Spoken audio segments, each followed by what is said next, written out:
All right, good morning. You're watching the TMI Show with Rall and Manila Hopefully. Chan. Can you see us? Is the question. We are now at zero people here.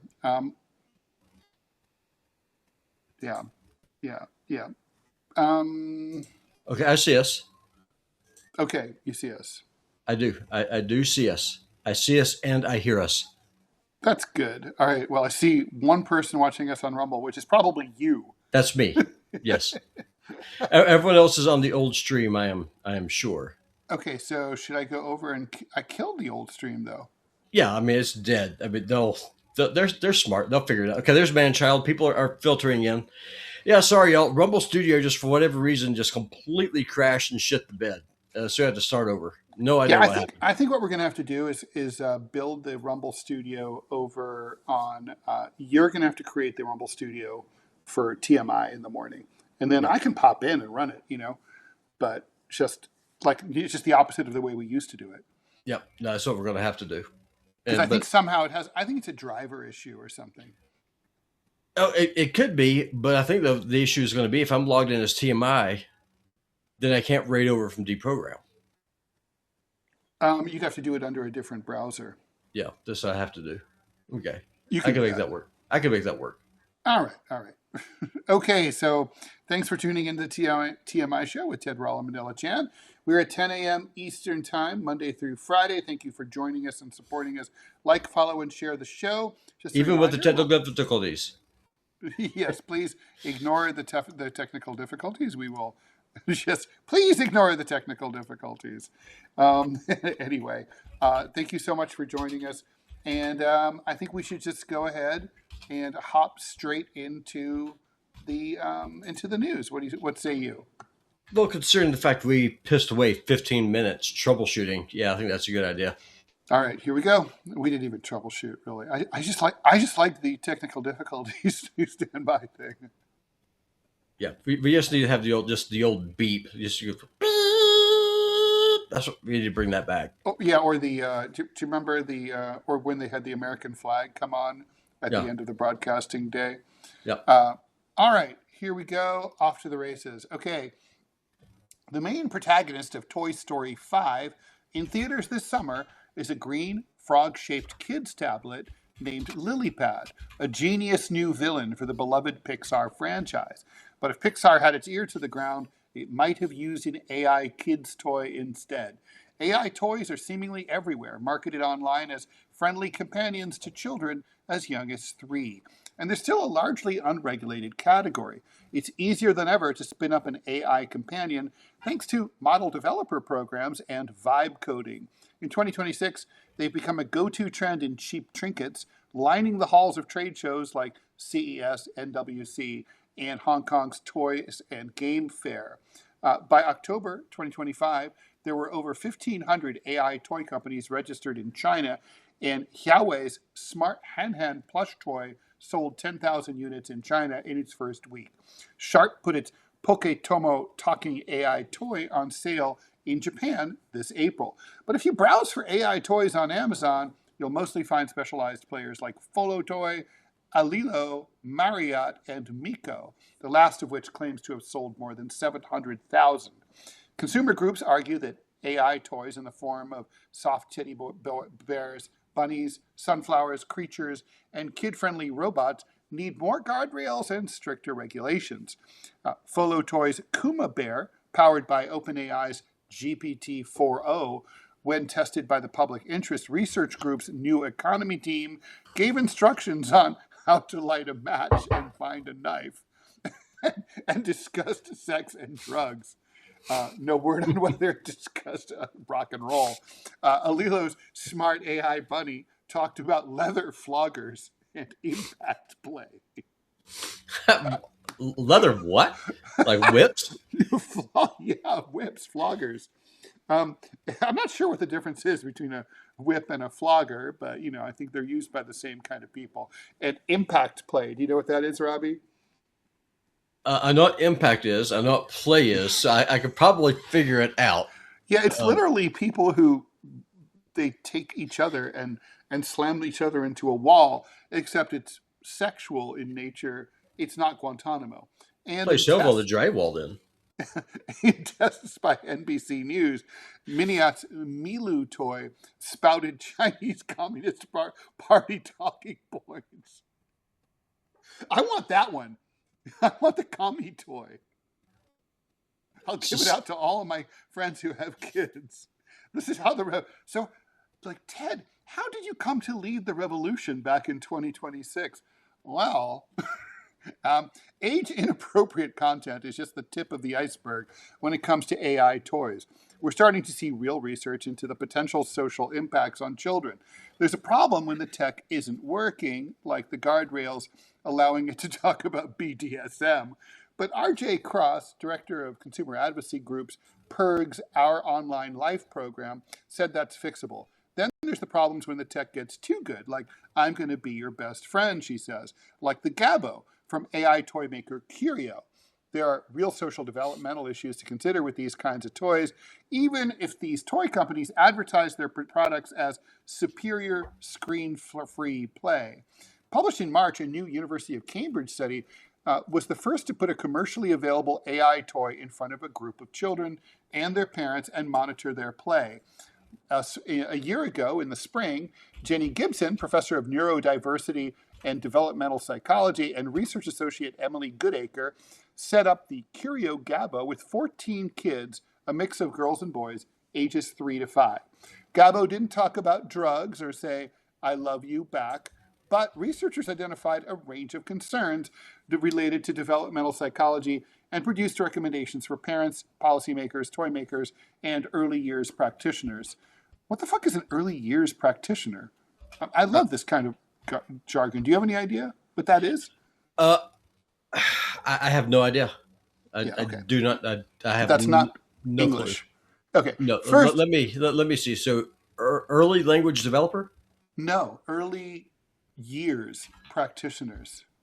I mean, like, I don't know. It's like you practice how to be in your early years. I don't know. Anyway, I have no idea. Let's see. Let's see what they are. Mm-hmm. Pulling up the little. Earlier practitioners, basically a professional who works with young children, preferably members of the Epstein class, usually babies, through around ages 5. They are preschool workers, people work in nurseries, daycares, early learning centers, pre-K, or childcare settings. Gotcha. Okay. First, conversational turn-taking.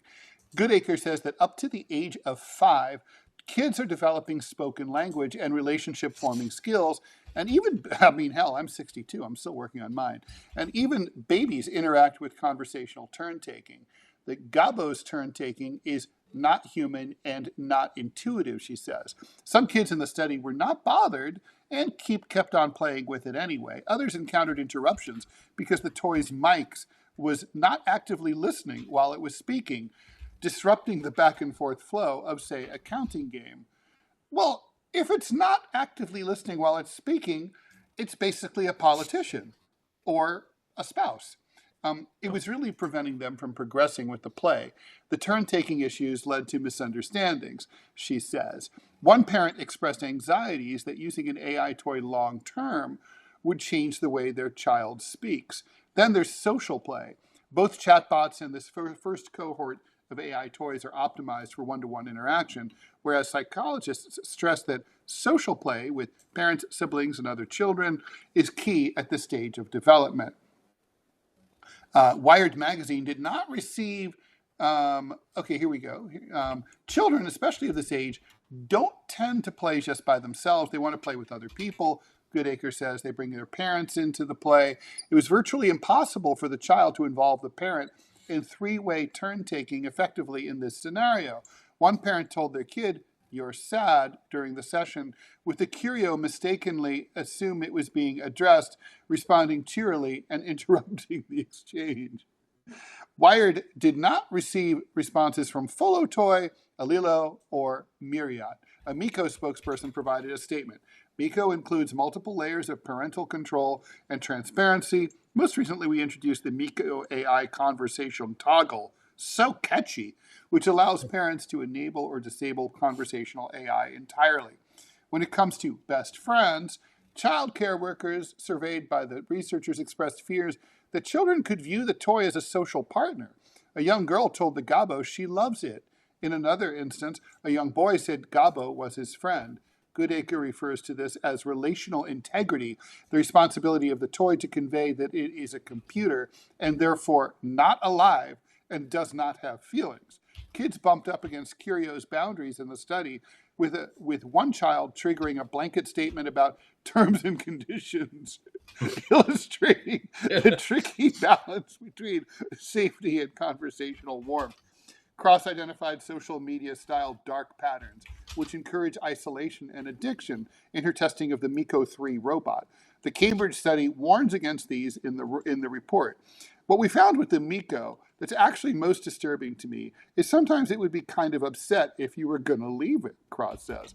You try to turn it off, and it would say, "Oh no, what if we did this other thing instead?" Mm. You shouldn't have a toy guilting a child into not turning it off. No, Man. 100%. That's just creepy. Make sure, where are the parents? That's seriously, where are the parents? Well, in this case, in this study, they were right there in the room. This was an experiment. No, I get that, but if you're a parent, though, why would you let this crap in your house? Well, that's exactly right. Look, I had that same question, back, 15, 20 years ago when parents started letting their kids have, devices like iPhones and iPads. I think that is still not really resolved, right? I mean, I think now there's a whole movement among 16-year-olds to use flip phones or not use. So obviously, I mean, it's been pretty toxic. I mean, the thing is, these devices were so novel, right? Like the iPhone was introduced in 2007, and I remember by 2009, when my kid was 5, he had friends who already had iPhones. This stuff is so novel. I mean, these AI toys are brand new.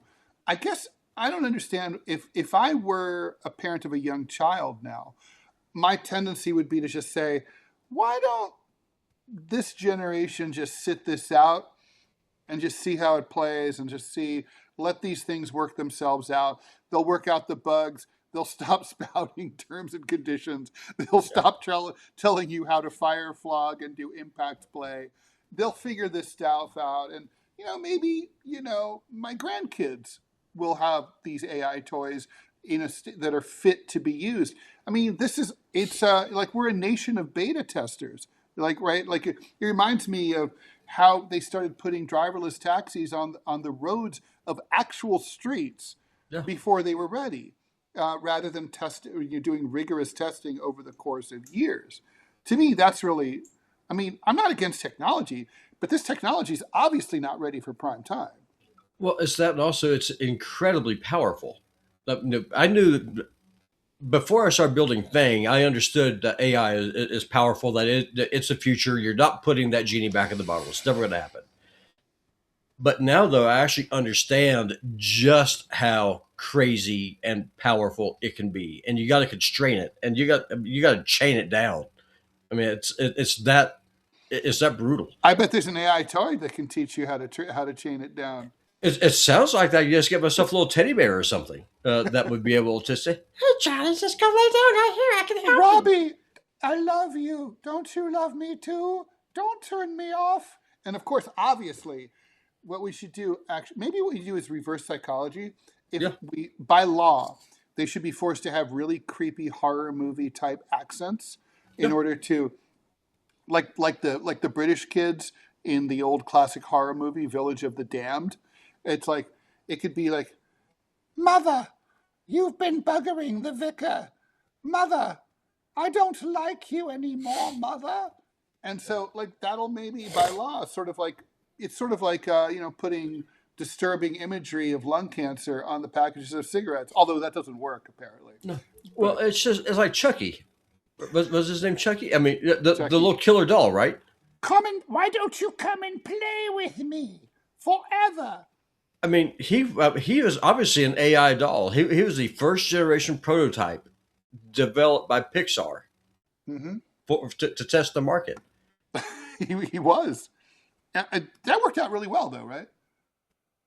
Well, I guess. What I mean, it's just, cool. I mean, it's crazy. Oh, we do have some breaking news from our friend Jeff Dornick that you don't even know about. Would you like me to spill the beans now live, or I'm gonna keep it Always. private for No, you? no. This is why we're here. Let's do it.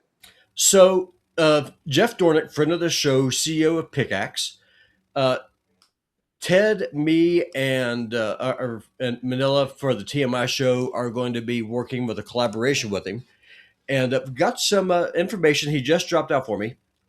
He is launching what he's calling the Freedom First Network. It's going to be going live in June.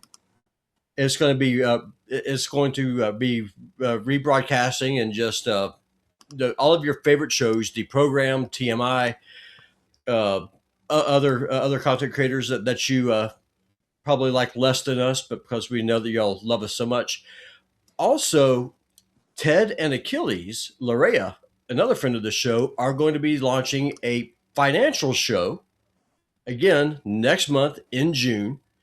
I believe that y'all have agreed on the name Wise Up With Your Money, which is going to be interesting because it's going to have a capitalist and a communist for 30 minutes. Think about what I just said there. Talking about economic and economics and the impact that government monetary policy have on Wall Street and Main Street. So that will be going live next month. I got to go ahead. I will start training Fang to start making content for it. And that just broke, boys and girls. Y'all are hearing it here first. All right.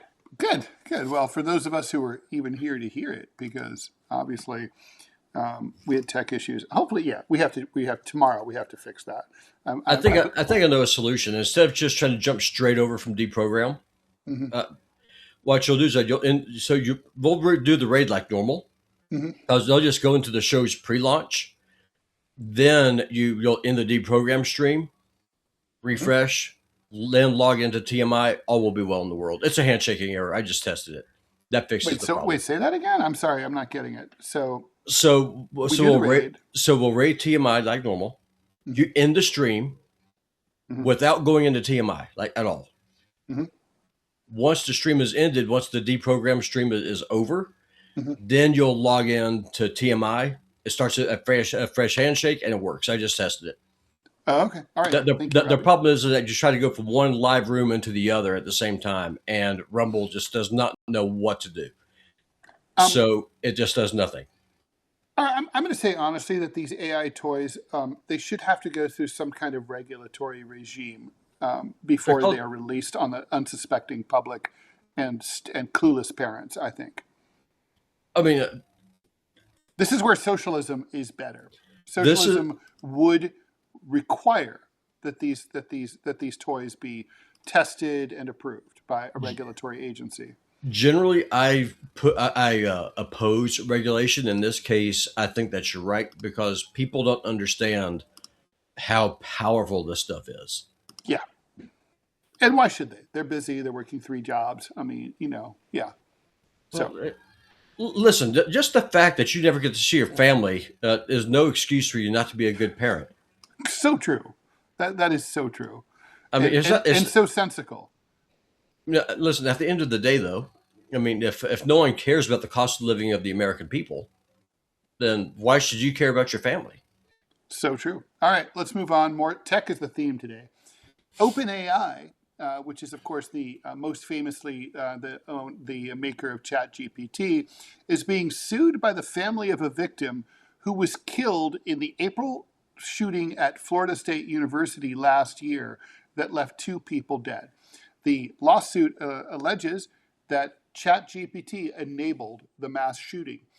Vandana Joshi, widow of Tiru Chaba, who was killed alongside university dining director Robert Morales, filed the federal lawsuit against OpenAI in Florida on Sunday. At a news briefing, one of Joshi's attorneys accused ChatGPT of placing the dollar above the lives of everyday average Americans.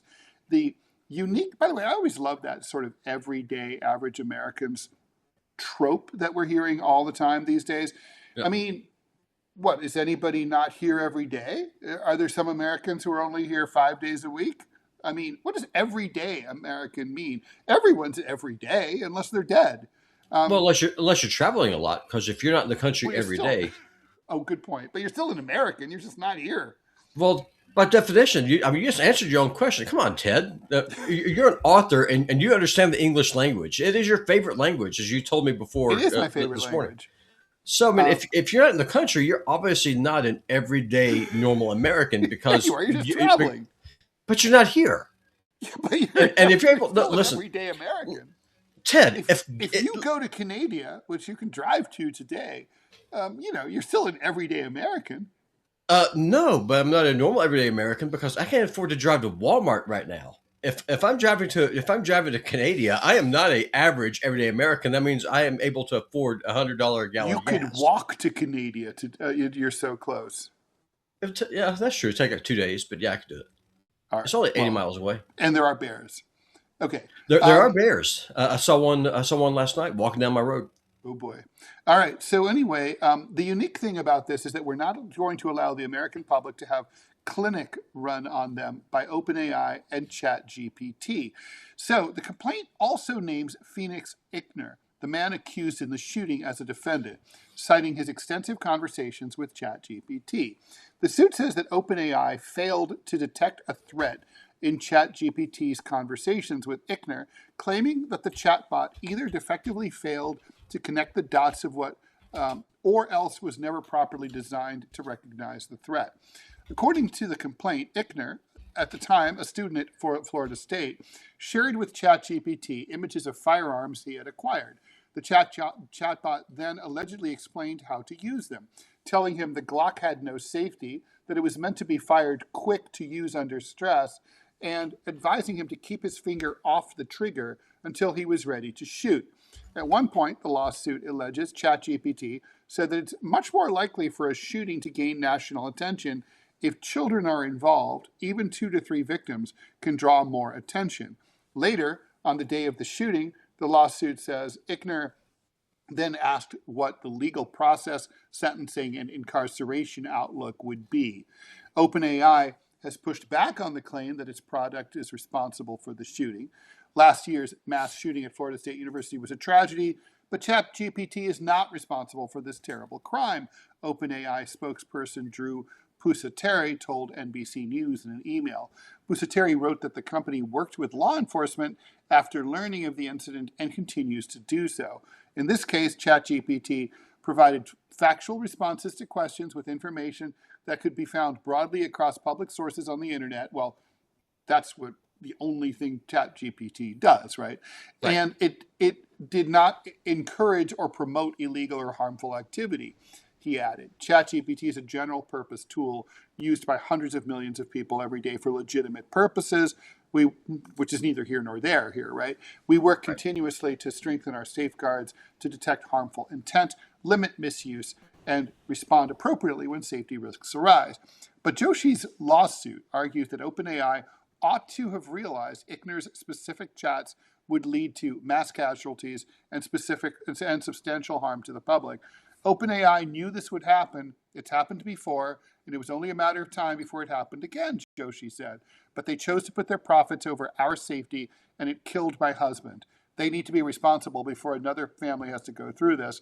Attorneys for Joshi also reiterated that ChatGPT inflamed and encouraged Ickner's delusions, endorsed his view that he was a sane and rational individual, helped convince him that violent acts can be required to bring about change, adding that the software provided what he viewed as encouragement to carry out a massacre, down to the detail of what time would be best to encounter the most traffic on campus.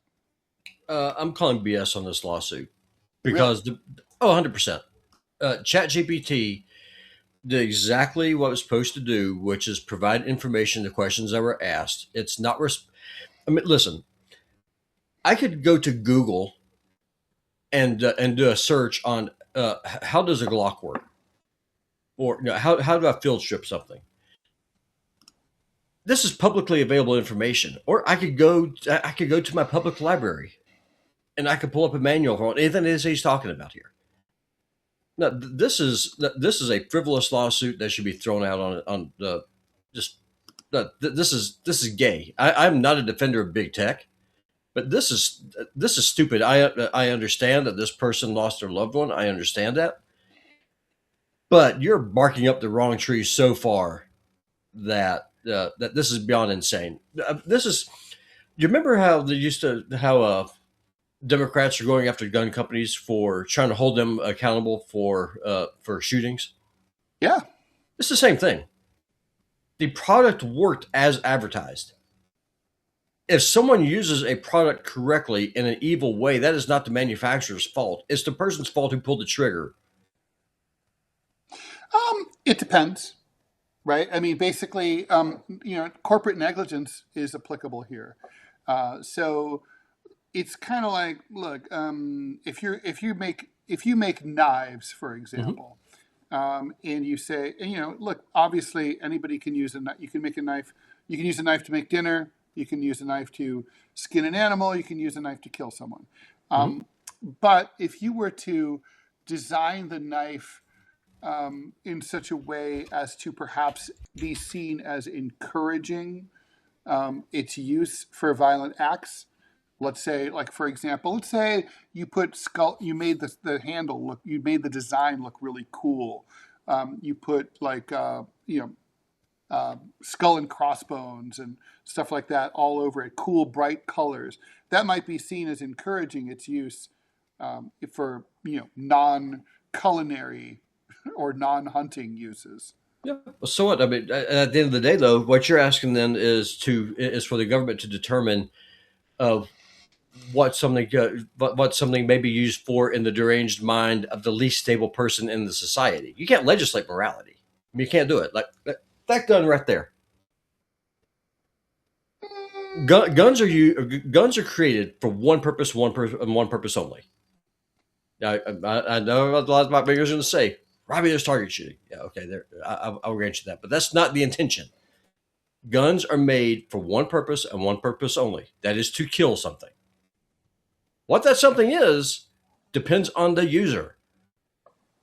That SKS, when it was originally made, it was made as a military firearm for the purpose of killing American and European soldiers. That is what it was designed. That is what it was made for. Because that was made in China. Originally, when made in the Soviet Union, they were made to kill Germans specifically. That's their point. Nowadays, I use that rifle to kill deer. And if someone decides to come into my house without an invitation, it will be used to kill them as well. Guns are used for one thing. AI is used for one thing. It is to make information accessible. ChatGPT did exactly what it was told to do. A question was asked. It provided factual information. It explained how something works. It did its job. It provided information. Now, if you're going to criminalize the free flow of information, you're going to have a very, very, very difficult time having anything resembling a functional and educated population. Because without the free flow of information, you can't have it. Now, the guy who did the shooting is at fault. It is his responsibility. He should be the one that pays the price. This lawsuit should be thrown out because it is wrong and it is frankly retarded. And if I was the defense attorney for ChatGPT, I would make the argument I just made to you. You cannot regulate regulate away factual information being provided in a query. I mean, look, I'm generally inclined to hate ChatGPT, but I think I'm going to agree with you here. I think that I think that it sounds to me like there is nothing at all that came out of this. That was wrong. That you just wouldn't have been able to generate just as easily from somewhere from like the internet, right? I mean, literally. You could go to. I mean, listen. You could go to Glock's website and download a user manual. I mean, this is not. I mean, this is not a radical concept. And the fact, and like even the fact that like the question of like, well, it suggested that like if you mass shootings that involve kids tend to get more media attention. I mean, well, that's true. That if it is bleeds, true, it leads. and it's like not exactly shocking. No, of course not. I mean, why is it that school shootings or church shootings or if ever they happen are all over the news? It's because they're rare and they're shocking. Right. And the news media, they want the clicks. The reporters want to be out there. They want to. I mean, if they were able to, they would be right up there against the bloodstained bodies, saying, "Right here is the bullet-ridden corpse of 6-year-old Sally Adams. Her life was just getting started." And I mean, if they could get that close, they 100% would, because these people are ghoulish. That is our media.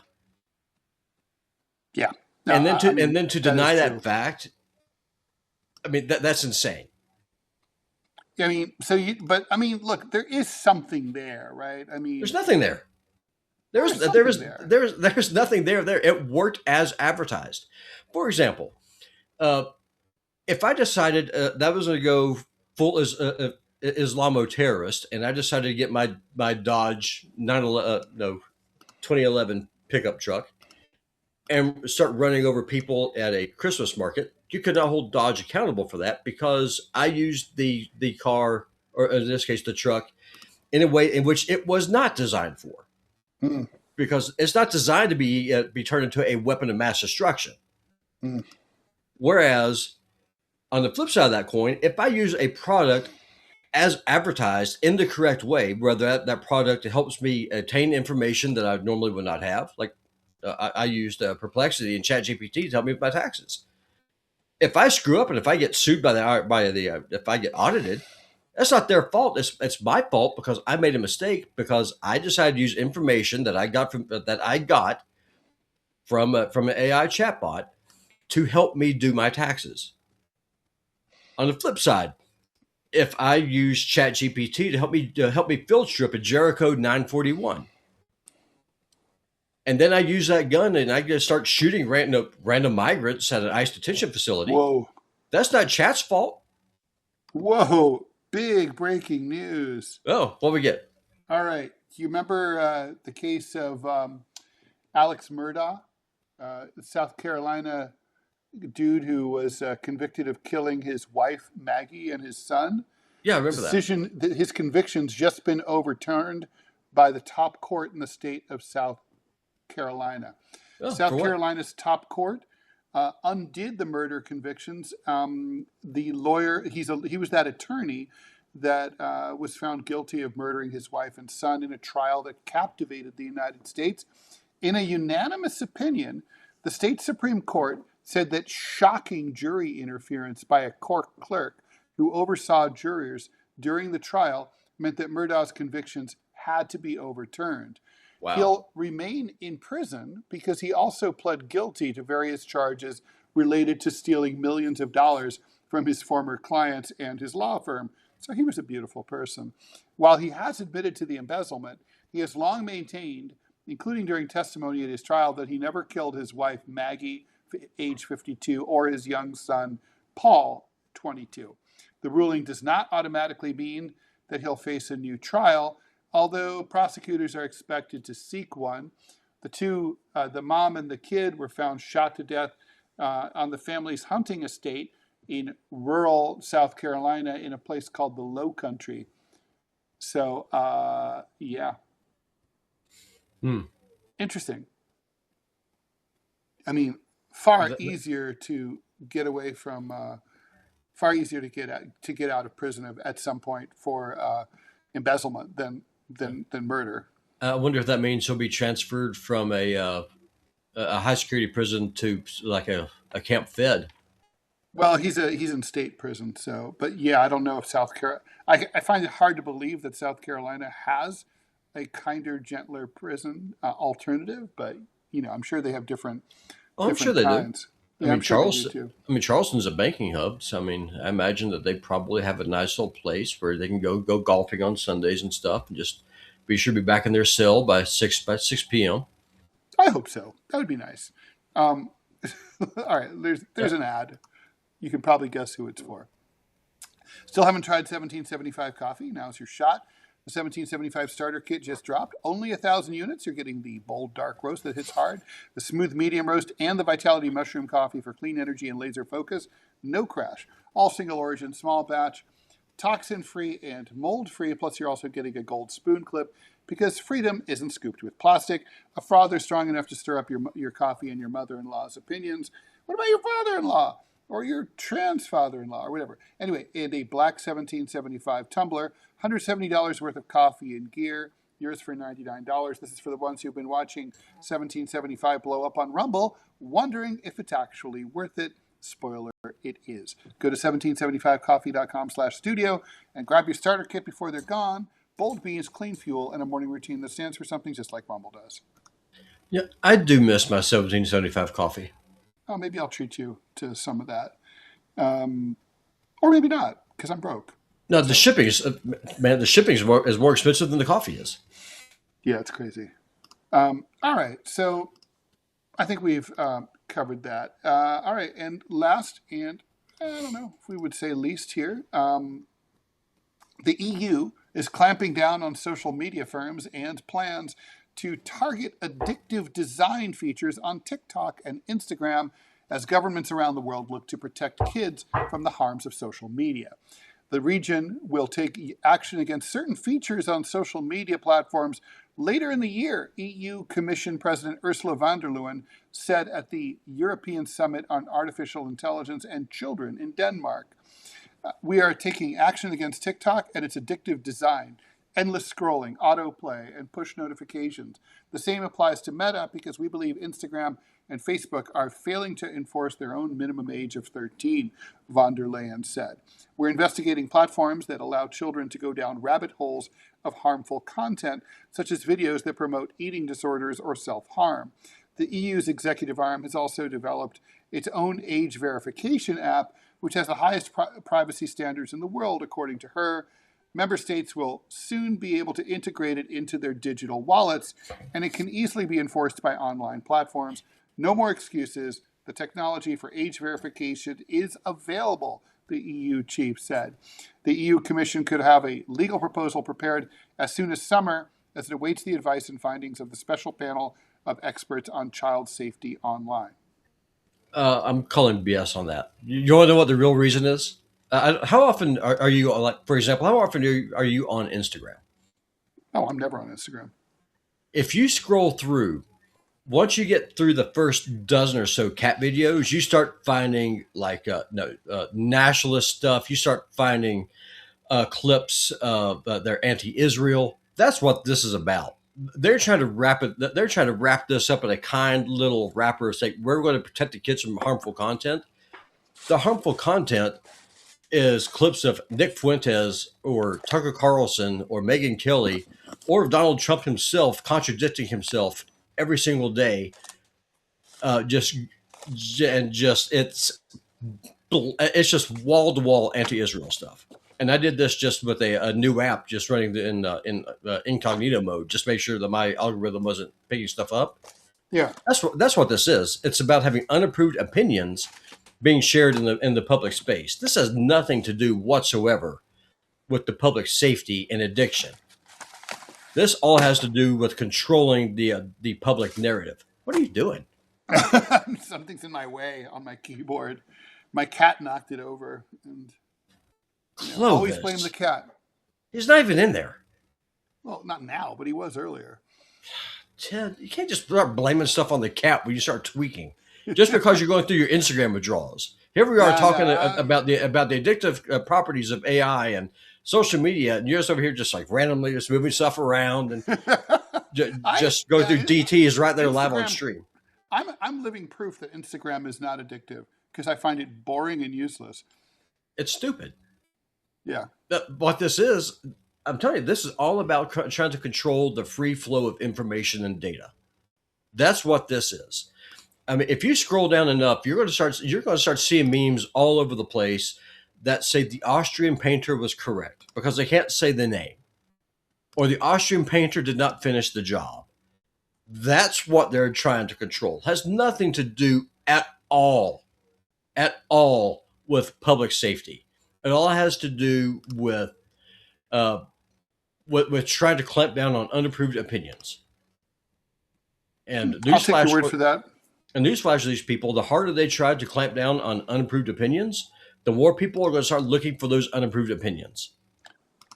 Do you care to speculate on how exactly they are going to enforce the age limit? I mean, how can you prove that someone is, let's say, 14 but not 12? How can you what technology exists to do that? You have to upload a picture of your driver's license. But there's no driver's license at that age. Exactly. If you don't have one, you can't get in. But wait, they said that they have technology that can prove you're over 13. Yeah, sure. Show me. I don't trust these people. I mean, how would they know? Well, that's what I'm asking you. And also, just because you're over the age of 13 doesn't mean that mentally that you are. It doesn't mean that you have the maturity level of a 13-year-old just because physically you are. Or, I mean, hell, for that matter, even a mature 13-year-old maybe shouldn't be on this anyway. Yeah, well, for sure. And also, one of the things I want to kind of point out, when China, the BitDance owned TikTok, it was the end of the world. It was the gravest threat. And now all of a sudden, now that it's owned by, God, I just have the guy's name, the Zionist. Damn it! I just had his name on the tip of my tongue. But now that it's owned by the Ziocons, TikTok is fine.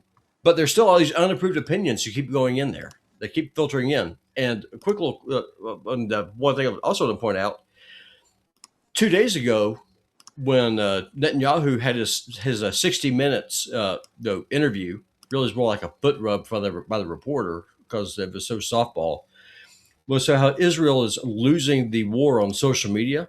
Then all of a sudden, social media curation becomes a major concern. Like 2 days later, tell me that the memo didn't go out. You think? Oh, for sure. Let me. Who the hell is it that's the CEO of TikTok? Hold on. I just had his name on the right there on the tip of my tongue, and I just strip spaced it. It was it's the dude who hired Barry Weiss. Yeah, I forget that guy's name.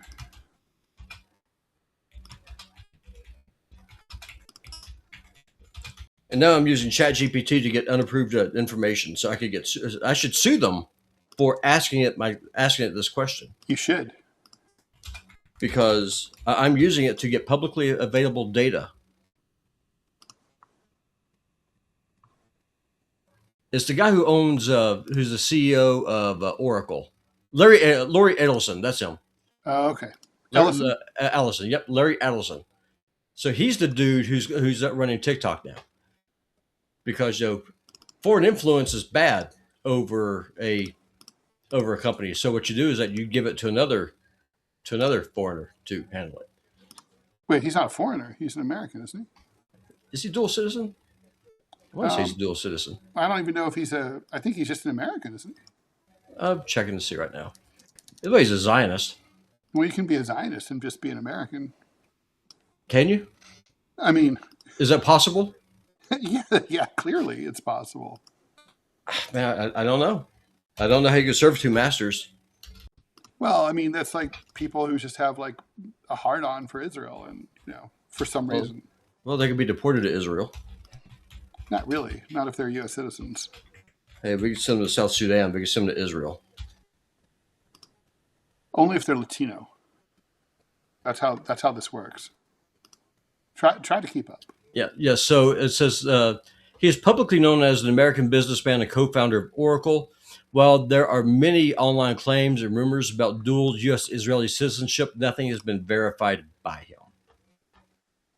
Yeah, I don't. I mean, I think it's kind of like if he is, he is, and then people can prove it. But like, I think we would know. Did he donate money to the IDF? I want to say he didn't he? I don't know. I don't understand, by the way, anyone who would donate money to a government entity of any kind, no matter how valid. Like, it's a government entity. Why would you give money to, I don't know, like a public school, for example? It's a government entity. Yeah. So right here. So there was a FIDF report.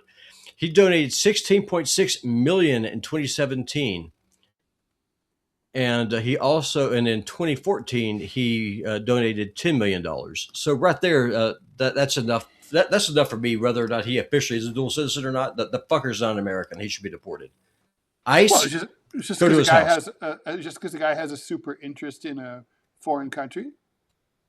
I could make him more interested by sitting him there and never letting him come back. Yeah, that's a little extreme. Have you met me, Ted? just, just saying. I mean, in fairness, I'm not exactly known for my moderate views. That's true. All right. Well, yeah, I don't know. I thought this was interesting. I'm still creeped out by the AI toys. No one should let their kids have an AI toy. No, That's my takeaway from today. they should have. They should not be allowed to have a phone. But they should definitely have that creepy voice if they do exist. Oh, we can 100% make one. Yes, it's totally. And we could use that for voiceovers here, like for example, Mother wants you to tune into the Q&A episode of Deprogram with Jamal and Ted. It's coming up at 12 noon, Mother. Mother, I'll be very displeased. I will have to use the sharp knife if you don't tune in. Please. Hold on. Please. Something I gotta check. Hold on. We got time because we got to start over late. I've got to get ready for Q&A. I got to get some food. Who the hell cares, Ted? Me? Food's not important. Well, yeah, that's spoken by like someone who's not 62. Yeah, whatever. Fine. Okay, we can end the show, and I'll just go on this rabbit hole later on my own time. All right. Yes, you will. Okay. All right, everyone. Thanks so much for tuning in. We'll be back tomorrow with TMI Show at 10 o'clock Eastern Time, Monday through Friday. Appreciate to see you. That'll be on Thursday. See you then. Tomorrow's a big day. I'll be also doing DMZ America podcast with Scott Stancis at 11 a.m. Not quite sure what we'll be covering yet, but I'm sure it'll be interesting.